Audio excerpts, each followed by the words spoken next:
Just how much difference does moving the weights on the Taylormade M3 right from the front right to the back actually make? Let's find out.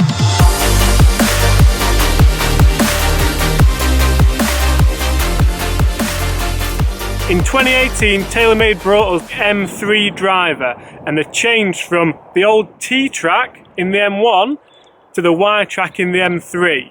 What Taylormade is saying is, if I move these weights right to the front, I get a much lower spinning driver, and that's going to, for some players, produce much longer drives. Now, for a lot of people, this isn't going to work. It's not going to help you. I'm going to test this. I'm going to hit some shots with the weights right at the front, and I'm also going to move them right to the back.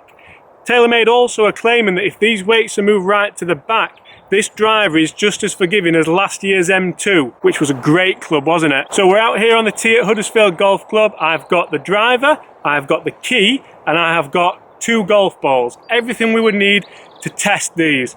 I wrote a nice blue B on the ball that I'm going to be using with the weights at the back, and a big red F where the weights are going to be at the front. Let's see just how much of a difference this makes in a proper game scenario. Let's do it. We've got the weights at the front to start off, then I'm going to shift them back.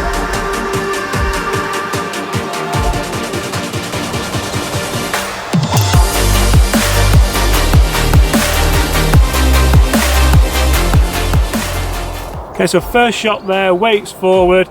I pulled it a little bit. Didn't feel that bad, but it went a long way left. Let's see what it's like with these weights back.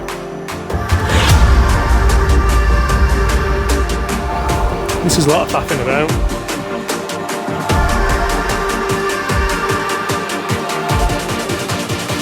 You can see now I've finally got these weights at the back, and I must say that's not something I'd be wanting to do on every tee. That took ages. Let's see if this is a little bit more forgiving.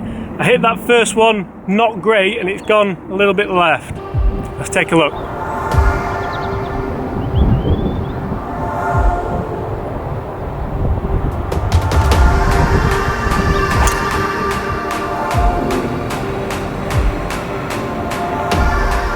Interestingly there, a very similar swing. It did go a lot higher and it did feel that bit more forgiving.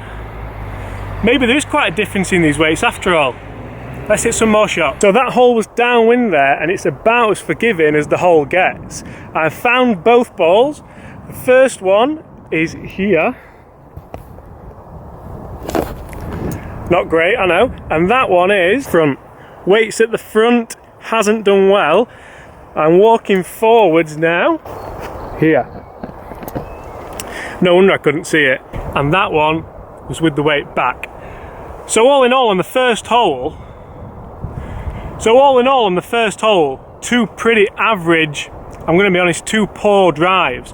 And the weight back massively outperformed the weight forward. The next hole is going to play into the wind. This is going to be really interesting to see if with the weight back it climbs too much. Hopefully I can put 2 decent swings on it and see if the weight forward can bore through the wind like I would expect it to. Let's get to that next tee. Now some of you might think, why would you do this out on the golf course and not in the studio where you can measure spin rates, launch angles and all the rest? You don't play golf in the studio, do you? This is where it matters, outside on the golf course. We're here on the second, we're into breeze. I'm going to start with the weights back, just to save messing about with them really, because they take ages to change over. And then we're going to put the weights forward, hit another shot, and hopefully, let's see what the differences are with 2 good golf swings.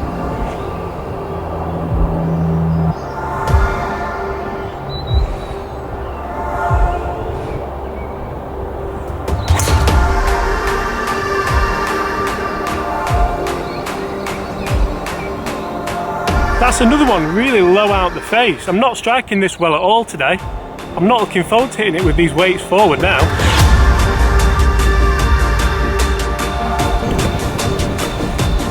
Let's do this.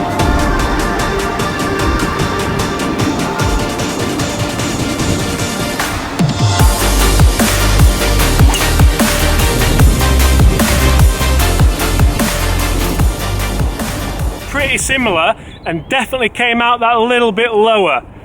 Really going to be interested to see the difference in distance on these two, because I think even with a not great strike, the weight forward has helped this club bore through the wind. Let's check it out.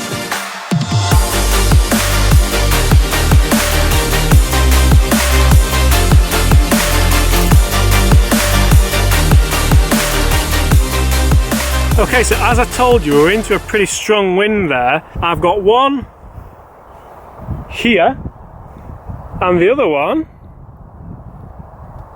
is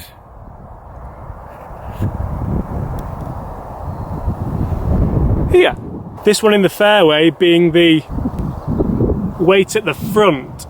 So has that ball held its line better due to a lower spin with the weight being at the front? Possibly. One of the other factors to remember here is that we're all human, and we all make good swings, hopefully, and we definitely all make bad swings. So when you get fitted for your driver and we move the settings around, yes, you're being fitted for your swing on that day. Does your golf swing change day to day? Think about that one while we go to the next tee. Okay, so massive downwind here on the par 5. I've got the weight set at the front to start with, then obviously we'll move them back to the back, not back in black, that was a song. The jokes get worse, don't they?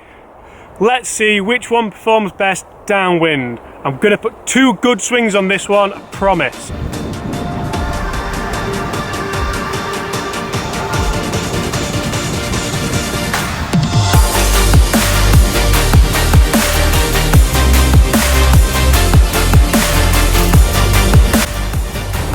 Absolutely ripped that one downwind with the weight forward.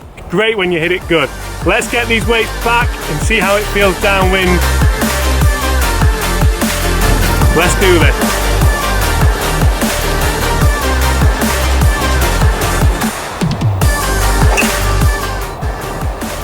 Another absolute corker.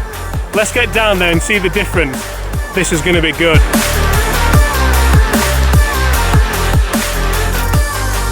So as we get down here, I have one drive here, weight back, one drive here, weight forward. So with both balls, we've got about a 6 or 7 yard difference, if that. It's downwind, it's a par 5, and both settings have done the job for me. So in a nutshell, how much difference does it make having the weights back compared to having the weights forward? It definitely makes a difference. You definitely see a difference in the ball flight, in that trajectory that you're looking for. Definitely saw a difference into the wind. I didn't see much difference downwind, which was interesting. I thought with the weights being back, the ball got a lot higher. I thought it might have carried more.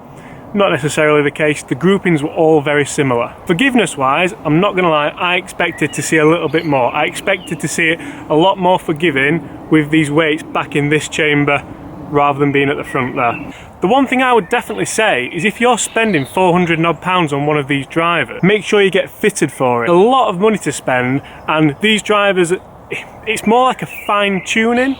For me, if you're looking at spending money on a driver and you're not bothered about that fine-tuning aspect, the M4 is going to be a perfect club for you. These weights here, where you see it says draw and it says fade, if you're a slicer of the golf ball or a hooker of the golf ball, it's going to make no difference to you. It's more like a micro-tuning that you get at the end of a fitting session just to shore up the ball flight a little bit. As a roundup, does it make a difference? Yes, it makes a difference. Don't think that you're going to buy one of these drivers, change it around before each round and really alter the ball flight.